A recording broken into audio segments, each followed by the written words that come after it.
There are rumors going around. Again, I want to stress rumors that Marvel is going through a bit of a house cleaning mode right now. They seem to have been, at least according to Chris Gore, fired a lot of what they would call woke producers and are trying to get back to just making good old-fashioned entertainment. Yeah, so Chris Gore claims to have been told by Marvel insiders that Kevin Feige and Marvel have cleaned house, fired anyone who was a woke activist within the executive.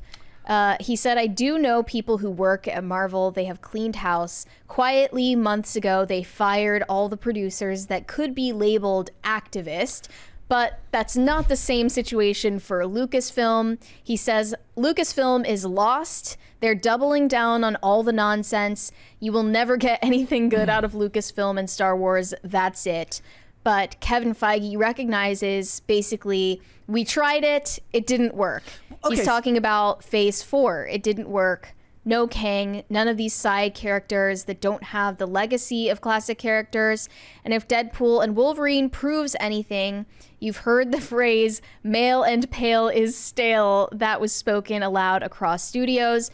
But if you look at box office this year, I would say male and pale is money. And that's the phrase that I think people should more adopt. What's interesting is, from what I remember, and I could be wrong about this, is that Kevin Feige always wanted to go the direction that they went in Phase 4. Like, he always wanted to do that. And it was like Ike Perlmutter early on in Marvel days that kind of played as a bit of a stopgap to prevent him from doing that. And, you know, they built their success off the back of Iron Man and, you know, and Captain America, white characters. And then what they tried in Phase 4, you know, complain about the diversity all you want, and that is certainly a problem with it. I think a lot of it is also that people show up for characters they know and recognize. People, like when we went to see Deadpool and Wolverine, there was people wearing Deadpool sweatshirts and Wolverine shirts. Well, it just so happens that those characters they know and recognize and love are most of the time white males. But we also talked about Not like there's anything wrong with that, but that's just true. But we also talked about how when we were there, perhaps the biggest reaction anyone got was when Blade came out and Wesley Snipes was there as Blade. And people made a big deal about that because they care about him and they care about the legacy of that character. A lot of people don't realize that Ryan Reynolds was in Blade Trinity back in the early 2000s. So they were actually in a Blade movie together. But if it's quietly firing all these activists, I guess. But here's the thing. Feige, even if he did want to try this in Phase 4 and then it failed, before that, he has a proven track record as an extremely successful producer on his own. A lot of Kathleen Kennedy's success prior to taking over Lucasfilm was working under Steven Spielberg. So she doesn't have the unobstructed track record that Kevin Feige had on his own. So when it comes down to it, he's just a bit better at his job than she is. And perhaps it's the remnants of the strike that means that they have to crunch numbers now. Certainly, I've been reading a lot of things about actors who are just not getting any work right now because a lot of places aren't greenlighting anything, and they have to be more choosy about the projects that they put out.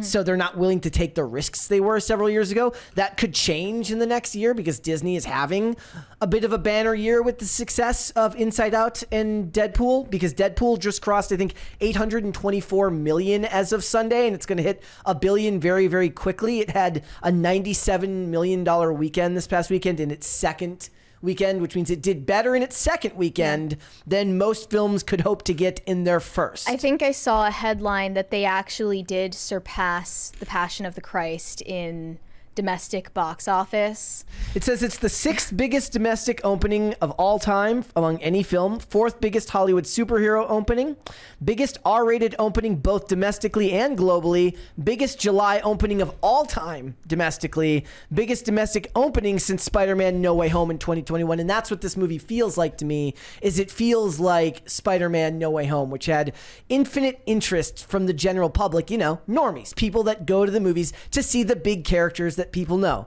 meaning Spider-Man, meaning Iron Man, meaning Deadpool, meaning Wolverine. All of these are characters that people will show up for. I'm sorry, but all of the people in the Eternals, nobody gave a crap about. Nobody did. I'm trying to think, like, what was the last Marvel movie that wasn't Guardians of the Galaxy that I mean, Doctor Strange made a lot of money, but it just should have made more. Like, Doctor Strange should have been $1 billion movie. Ant-Man Quantumania did not do well. No. Is that just because that character... I mean, I don't know because I'm not... Yeah. I'm not into the comics, but is Ant-Man a big enough character to draw people in? I think like just after or prior to the end of Phase 3, yes. He could bring you in because the interest was around the phases and around getting to Infinity War and then to Endgame. But on his own, without the allure of getting to... It's the same thing that happened with the Marvels, right? Captain Marvel made $1 billion in 2019 leading up to Endgame. And then when the Marvels comes out, when there's no Endgame or Infinity War to follow up, it made like nothing. Right. So to be expected. It really is about the size of like, so Deadpool, Wolverine, Iron Man, those are characters that are bigger than the machine itself now. The rest of these characters are reliant on the phases in the Marvel machine to draw interest. Again, Doctor Strange did well, but a lot of people think that it just should have made more money than it did. I think if somebody can correct me, it made into the $900 million mark, so it didn't quite hit $1 billion, but that's because it had like as good of an opening weekend as Deadpool and Wolverine did, but then horrible word of mouth shrunk its ability to get to $1 billion. So people were really excited when they saw Blade's cameo in this movie, but what's going on with the Blade project? Like, is that ever gonna happen? Still working on it. Who knows if it's? I mean, Marshall Ali is going to be retired by the time this thing ends up getting made. It's like they're prioritizing bullshit like Coven of Chaos and like Ironheart. I mean, Agatha being what it was already has been renamed like 5 times. Whatever it is now, I forget. And Ironheart has been put on the back burner like 7 times. I mean, remember they were promoting Ironheart in Black Panther in Wakanda Forever, and that was over a year ago. Yeah, I've forgotten. And that was over everything a year ago about now. her. And I don't know if that's gonna happen. But it's not like, look at this, guys. So Disney became the first studio of 2024 to cross $3 billion globally. They made $4.82 billion last year in total, right? But they still have Alien, Moana 2, and Mufasa coming out this year. Now, no one cares about Mufasa. Yeah, we'll have to wait and see. Like, look, I think Moana 2 is going to make good money. I think Moana 2 is going to make a lot of money. Sure, Moana 2, fine. Mufasa, no one cares about that. Am I wrong? We're going to have to look. Back in the day, I would have said yes. Remember, like, people always give me crap for slandering Simba's Pride. Like, you know, like the made for TV or the straight to DVD sequels. Yeah. But these days, I feel like IP is so important that they can just make, you know, sequels to movies that never had big screen sequels before and get away with it making good money. But it's the live action. No, it's not an adaptation of the original straight to DVD sequel. Right. It's literally like live action animals. It's a prequel. That are. Am I wrong? It's not animated. It's CGI. Not like, it's photorealism. But it's not real. They're not real animals. Soulless, emotionless animals. Yeah. I think we reacted to the trailer. Yeah. No, kids don't want to see that. If it makes money, it's going to make money off of millennials. I guess. I never understood the Lion King hype. Like that just wasn't part of my childhood. Maybe that's more of a millennial thing. You're right. Yeah, if it does, it's going to make its money off of the millennials. I don't know if I was just reading. I'm too old for Moana, but too young for Lion King. So I just don't care about any of it. You're in the middle somewhere. Yeah. Look, I think Moana 2 is going to make a lot of money. The only people I've seen outside of our circle of people who talk about this stuff, talking about movies, have been talking about Moana.